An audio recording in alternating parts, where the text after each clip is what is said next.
In this unit, we will study electrochemistry, which is the study of reactions that involve electrochemical changes, and therefore they are systems that involve electricity.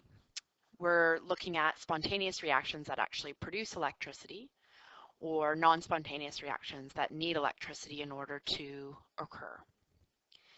The basic reactions that are occurring here are called oxidation-reduction reactions. And there are lots of common examples such as the rusting of iron, the action of bleach on stains, and photosynthesis that are oxidation-reduction reactions and involve the transfer of electrons from one species to another. The first examples of reactions that were studied of this type among scientists involved oxygen. The combustion of fuels and the reaction of metals with oxygen to give oxides were described as oxidation. So something like iron reacting with oxygen to form rust was called oxidation because it was the addition of oxygen that was causing the reaction.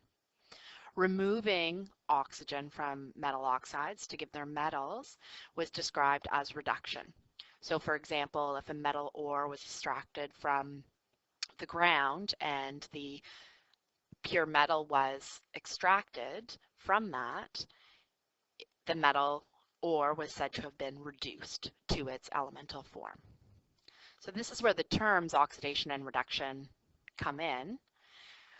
Further studies showed that there are actually many more reactions that involve this more general phenomenon, which is where electrons are being transferred from one substance to another. So for example, in the iron example, when iron reacts with oxygen to form rust, okay, as you know from looking at this, we're forming an ionic compound. The iron here is changing from having no charge to having a positive charge. And so in the process of oxidation, the iron has actually lost electrons. The reverse process, or removing the oxygen from the ore or from the rust, would involve reduction or a gain of electrons. So when we speak generally about oxidation-reduction reactions, oxidation is the process of losing electrons, while reduction is the process of gaining electrons. There's a mnemonic device that you can use to help you remember this, and that is Leo the lion says grr. Loss of electrons is oxidation, gain of electrons is reduction.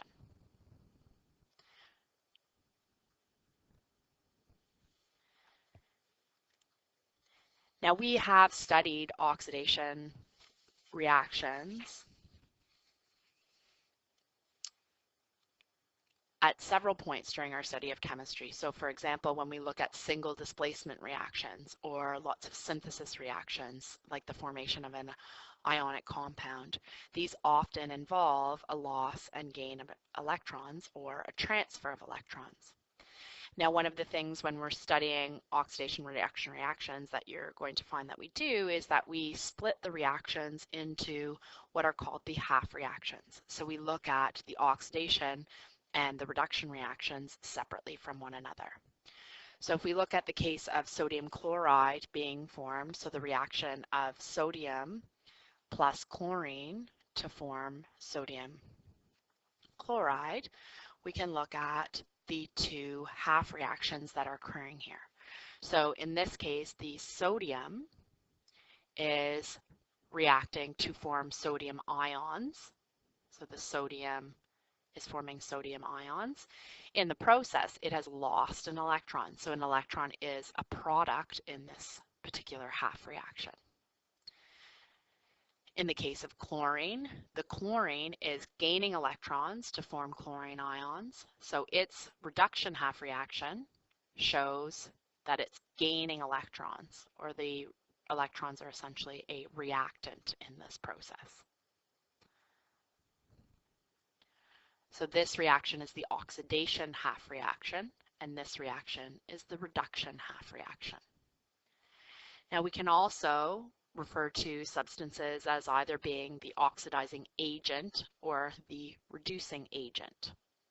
The oxidizing agent is the substance that is allowing something to be oxidized. So it's allowing something to lose electrons.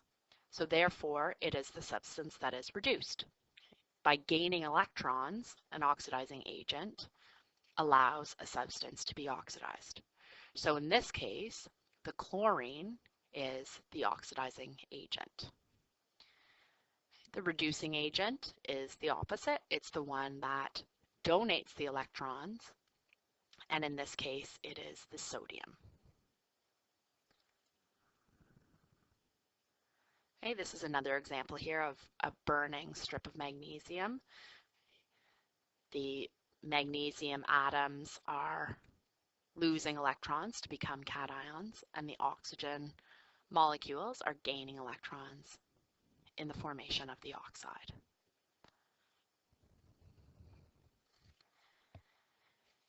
Now, the way that we track electrons in a chemical reaction in order to identify which substances are being oxidized or reduced is using what are called oxidation numbers. Oxidation numbers are used to keep track of the electrons during the chemical reaction. Now, in ionic compounds, the oxidation numbers are the same as the charge of the ions. So, for example, in sodium chloride, we know in this ionic compound, sodium has a +1 charge and chlorine has a -1 charge. And these are also their oxidation numbers. So the oxidation of sodium is +1, the oxidation of chlorine is -1 in this case.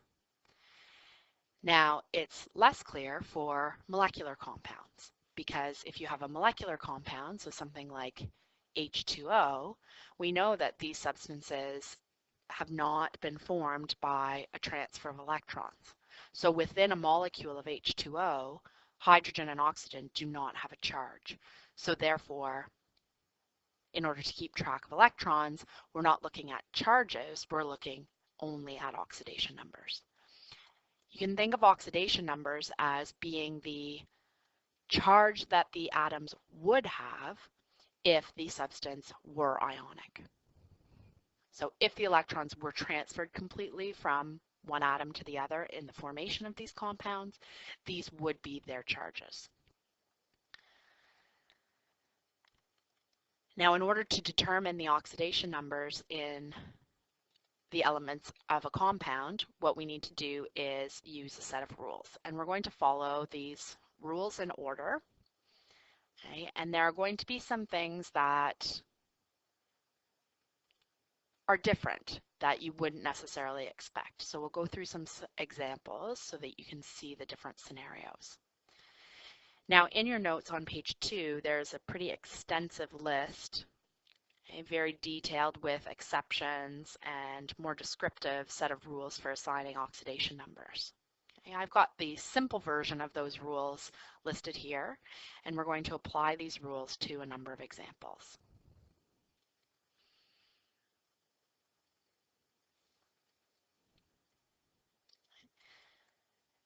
Now, in terms of the exceptions, what you're going to find is that if you follow the rules in order, you're very unlikely going to need to memorize any exceptions per se.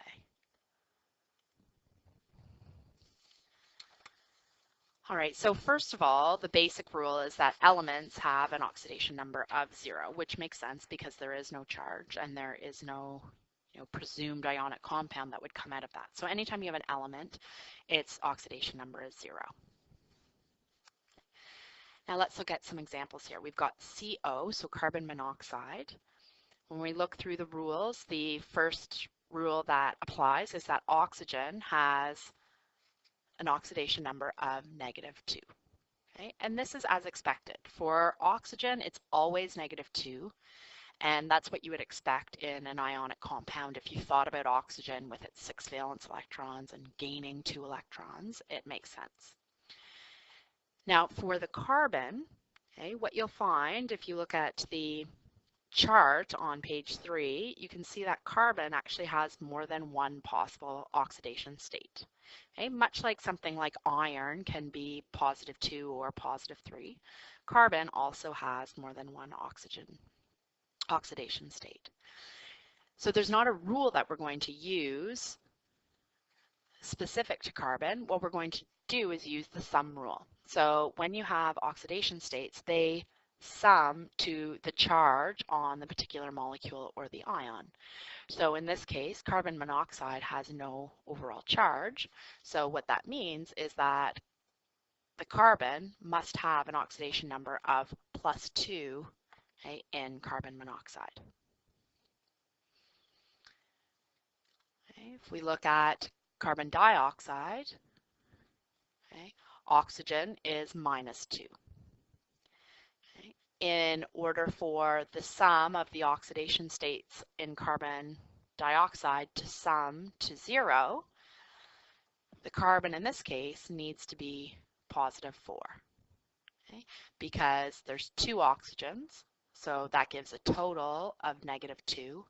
So the carbon must be +4 in order to have a 0 sum. With sodium hydride, sodium is an alkali metal, and alkali metals, as the rules suggest, will always, as expected, have a +1 oxidation state. Okay, so in this case, hydrogen must be -1 in order for the sum to be 0. Now this, if you read through the detailed rules, you'll see that hydrogen is often +1, but there is an exception when it's in a metal hydride. And as you can see by following the rules in order, we didn't need to know the exception off the top of our head. It naturally was determined by following the rules. All right, with this magnesium titanium oxide, okay, the rules tell us magnesium is +2 and oxygen is -2. Now, just to be clear, what we're doing is showing the individual oxidation states of the elements. So each magnesium in this has an oxidation of +2. So to figure out what titanium is, what we need to do is look at the fact that we've got 2 at +2, plus we've got titanium, plus we've got 4 oxygens, each at -2, and that all needs to equal 0. When we solve this, we can see that titanium must have an oxidation state in this particular compound of +4.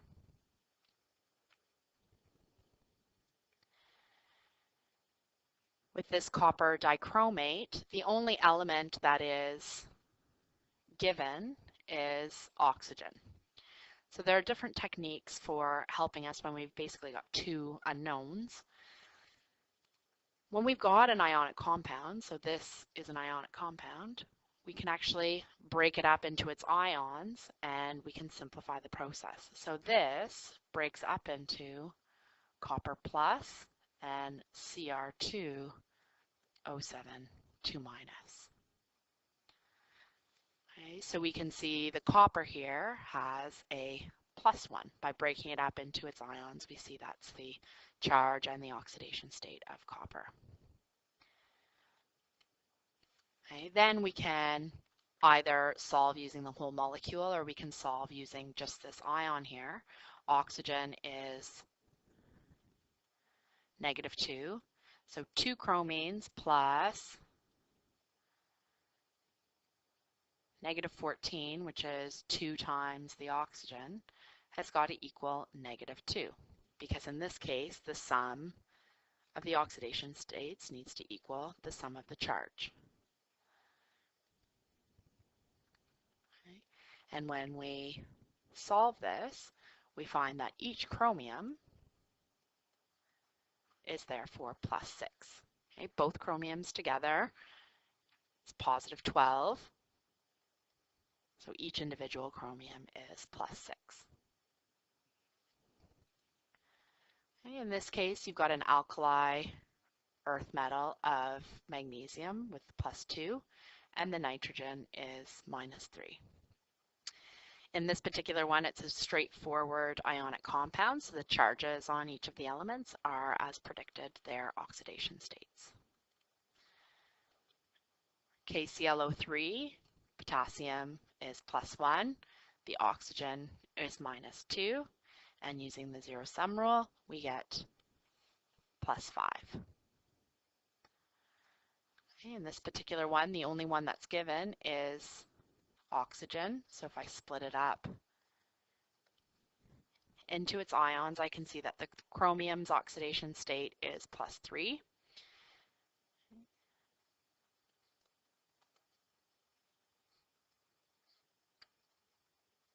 Oxygen is -2, and nitrogen in this case is +5. I've done a lot of examples for this to try to show you the process. Okay. Being able to find the oxidation numbers will be useful to identify which substances are gaining and losing electrons in a chemical reaction, which you'll see momentarily. Okay, this chart, which you see in the bottom of page 3 of your notes, shows the various oxidation states of lots of elements. When you're in grade 10, you focus on copper, lead, and iron, and you learn that they have more than one possible charge. Okay, as you examine further, something like chlorine, which you may have thought, because it's what you're used to, that it's going to just be -1 all the time, as with the other halogens. Okay, in actual fact, it's only fluorine that has one possible oxidation state. Okay? Chlorine and bromine and iodine can form many, many different compounds and therefore have many different oxidation states. Okay? The metals, the transition metals that have more than one oxidation state are quite interesting because the different oxidation states actually give different colors of the substances.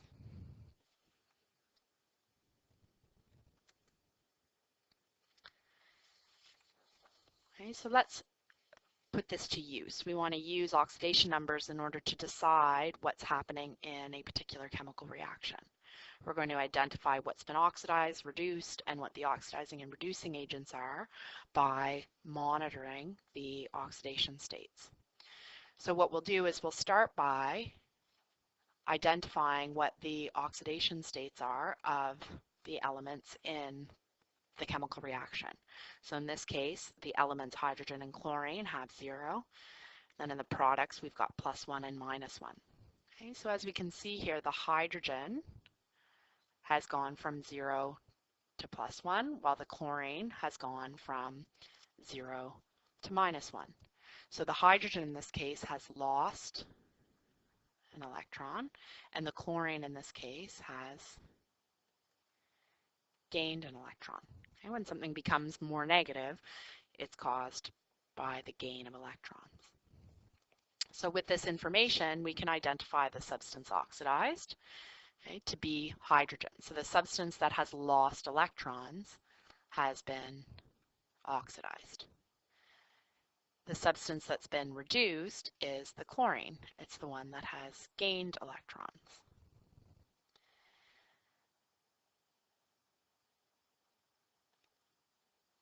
The oxidizing agent, okay, is the substance that has been reduced. It is the substance that is helping the oxidation to occur. So whatever is reduced is the oxidizing agent, and whatever is oxidized is the reducing agent, which in this case is the hydrogen. So when you're identifying the substances oxidized, reduced, and the agents, it's always going to be reactants that you are giving. Okay, now this is a more complicated reaction, but it doesn't mean we can't identify what's been oxidized and reduced. What we need to do is go through systematically and determine every single oxidation state of each element in every single compound. Okay, so chlorine is +1, potassium is +1, chlorine is -1. So you're systematically going through, doing the steps that you did on the previous example. I'm going to put some down below here. So you have to go through and determine the oxidation numbers of every single element in the reaction. Now, not every single element is going to have a change in oxidation state. Only the substances that are being oxidized and reduced will experience a change. So what we need to do is look for an element that has changed. So for example, manganese. Okay, this should be +4 here. Okay, manganese has changed from +4 to +2. And the chlorine has changed from -1 to 0. Okay, so in this case, the chlorine has lost electrons and the manganese has gained electrons. The other elements, like potassium, oxygen, sulfur, have not changed their oxidation number, so they're not involved in the oxidation reduction. So we can now identify the substance oxidized, which is also the reducing agent, and the substance reduced, which is also the oxidizing agent. So the substance that has been oxidized here is KCl, specifically chlorine within KCl, but the entire substance is the KCl. And the substance that was reduced or gained electrons was the MnO2.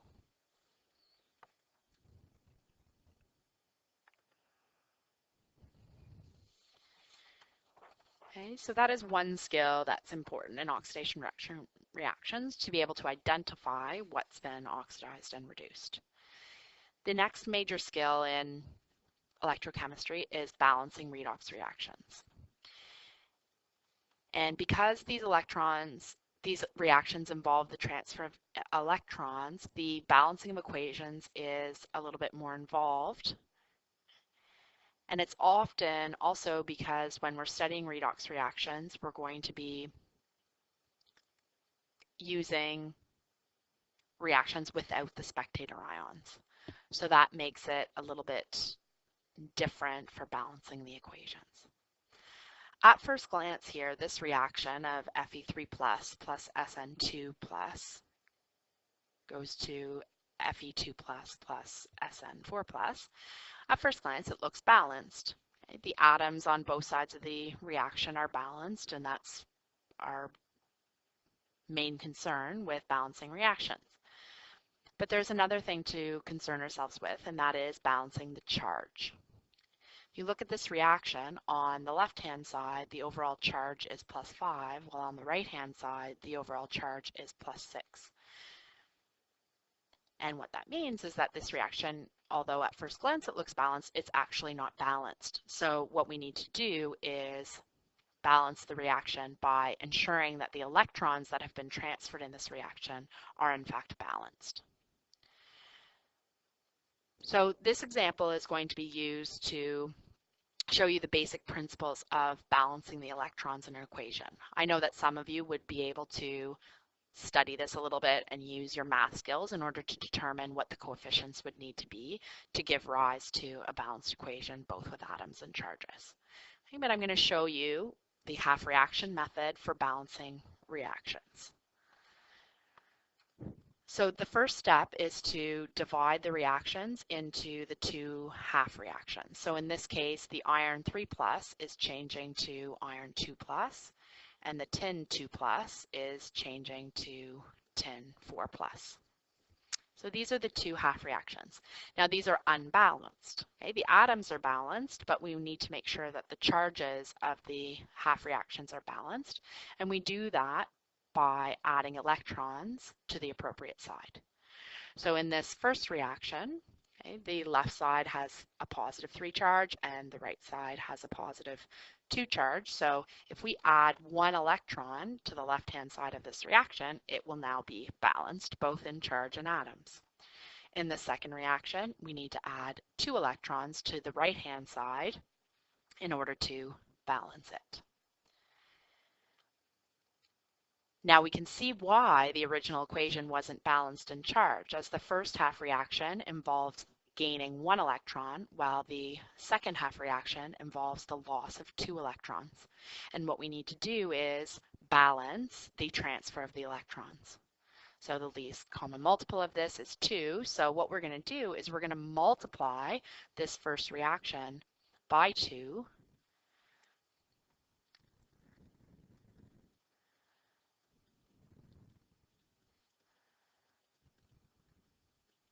Okay, the second reaction, we don't need to do anything. Okay, so this is the actual half reaction that's happening. Need to multiply everything by 2. Okay. And then our final step is to recombine the reactions, and we're going to add the half reactions like we've done in the past, okay, and simplify the electrons. Okay, now as you're used to, there's no electrons visible in a chemical reaction. So you expect and you want, when you recombine the half reactions, for the electrons to cancel one another out. And we're given the overall balanced reaction of Sn2 plus the iron 3 plus goes to 2 iron 2 plus the tin 4 plus. So if we re-examine this reaction, the atoms are balanced, okay? In this case, the charge is also balanced. The charge on both sides is +8. Okay, so much like in grade 10 when you would systematically go through and balance the atoms and check the left-hand side and the right-hand side, we can do the same in redox reactions, checking the atoms. The additional step is to check the charge.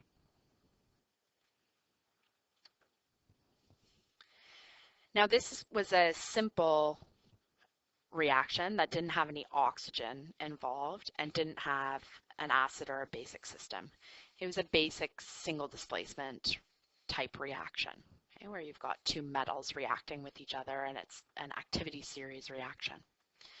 When you've got reactions involving hydrogen and oxygen, we need to know the conditions of the reaction. So it's either going to be acidic or basic, or it could possibly be neutral. And the steps are going to be a little bit more involved for balancing. We're going to use water and hydrogen ions in order to balance the atoms. Okay, so let's look at this particular reaction, manganese, permanganate reacting with hydrogen sulfite to produce sulfate and manganese ions. Now we're going to do a demo in class to model these reactions. And what you're going to find from the demonstration is that permanganate actually behaves differently depending on the condition. So whether it's acid or base, it's going to react differently. Now the goal of balancing this reaction is the same. We want the atoms to be balanced, and we also want the charge to be balanced. So the steps are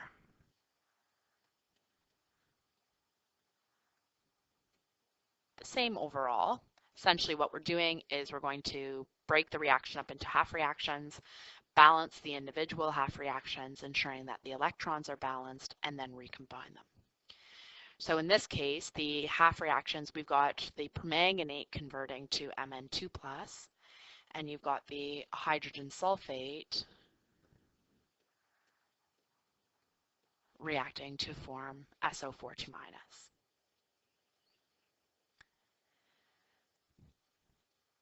Now, the very first step of balancing the half reactions is to ensure that the atoms other than hydrogen and oxygen are balanced. So in this case, the manganese, I've got one manganese on either side, so I'm good there. The sulfur, I've got one sulfur on either side, so I'm good. The next step is to balance the oxygens by adding water to this reaction. So in this case, I'm going to add 4 waters to the right-hand side. And in this case, I'm going to add one water molecule to the left-hand side. The next thing that I'm going to do is balance the hydrogens by adding H+. Okay, so I'm balancing an acid here. Okay, in the first reaction, I need to add 4H+ to balance the acids. Actually, sorry, 8H+. I've got 8 hydrogens on that side. And on the second reaction, I need to add 4H+. Now, with more molecules and ions involved, determining the charges and balancing the charges of the half reactions is something that you need to be very careful of. Okay, so in this particular reaction, on the left-hand side, I have a total of +7, okay, and on the right-hand side, I have a total of +2. So what that means is I need to, in order to balance this, I need to put 5 electrons on the left-hand side in order to make the charge on both sides +2. In the second reaction, I've got no charge here, and I've got +2 here. So in order to balance this one, I need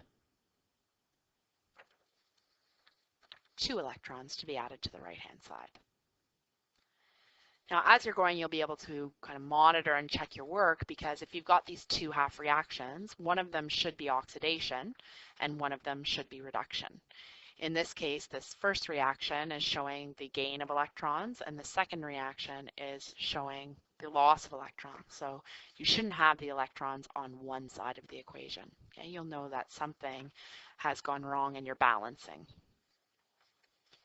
if that is the case. Now, as you can see from the oxidation reduction here, the 5 electrons that's being gained is not the same as the 2 electrons that's being lost, so we need to balance those.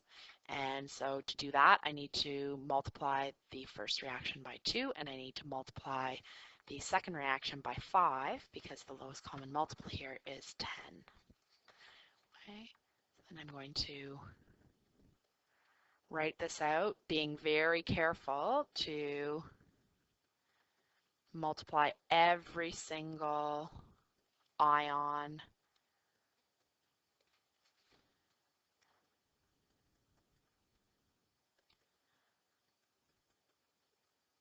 and molecule by the factor that I've decided.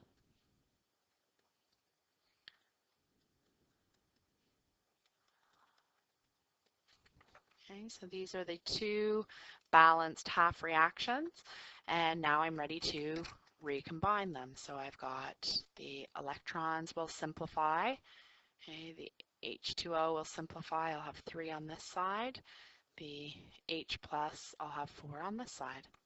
So my overall reaction here is 2MnO4-.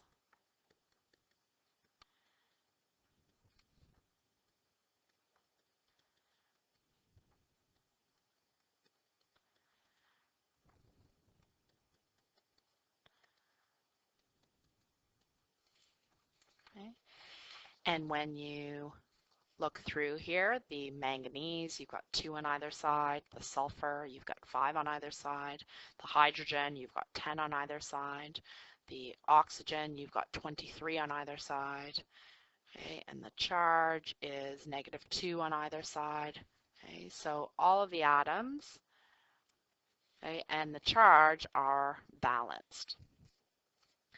Oftentimes when students first are learning the steps here, they're a little bit puzzled as to why, starting from the skeleton reaction, we need to do so many steps in order to come up with the balanced chemical equation.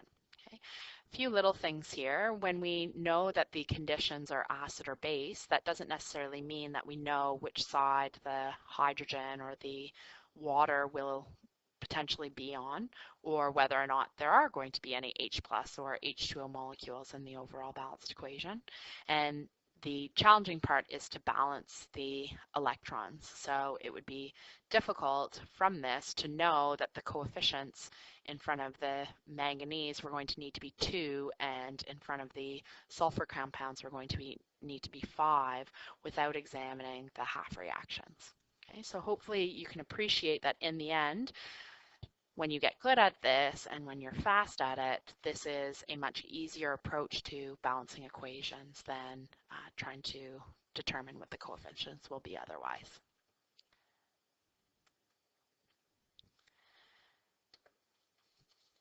Now, sometimes redox reactions occur in basic solutions, so we need to be able to also balance in basic solution.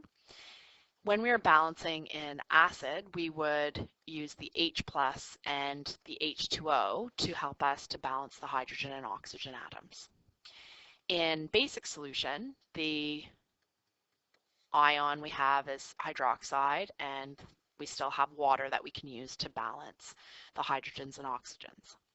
Now, I hope you can appreciate that although we could do it, it would be much more difficult to determine how many hydroxides and water molecules needed to be on either side of a particular half reaction to balance the oxygens and hydrogens using OH minus and H2O than using the H plus and the H2O. Using the H plus and the H2O, I can use the water to balance the oxygen, I can use the hydrogen to balance the hydrogen, and they don't affect one another.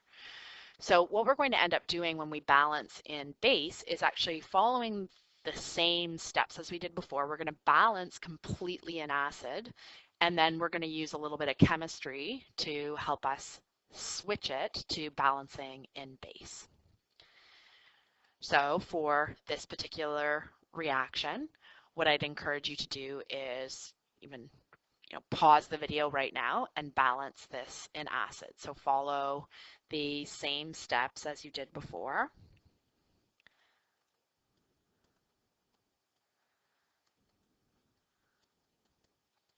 Okay, so divide into the two half reactions, balance the two half reactions using the H plus and the H2O, balance the electrons. Okay, when you balance this in acid, what you are left with is 2H plus 3 SO3 2 minus plus 2 MnO4 minus 3 SO4 2 minus plus 2 MnO2 plus H2O. Oops.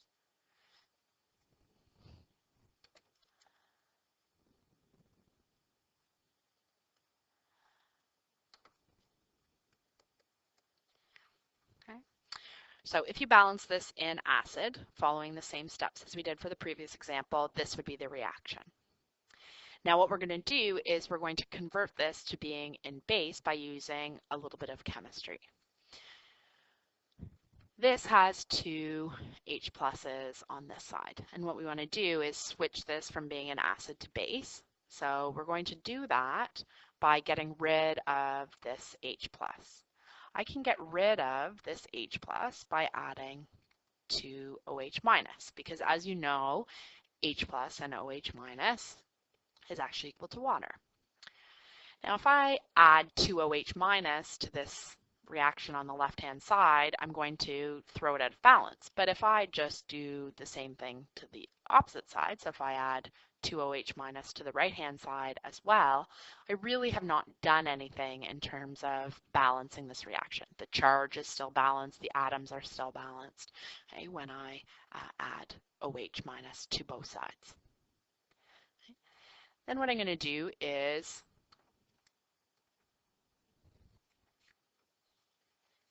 combine these here. This really is equal to 2H2O. Okay, so I'm going to combine them, and I've also got H2O on this side. So if I've got 2 H2O on the left and 1 H2O on the right, what that actually means is that what's left over is 1 H2O on the left-hand side. Okay, so overall, in base,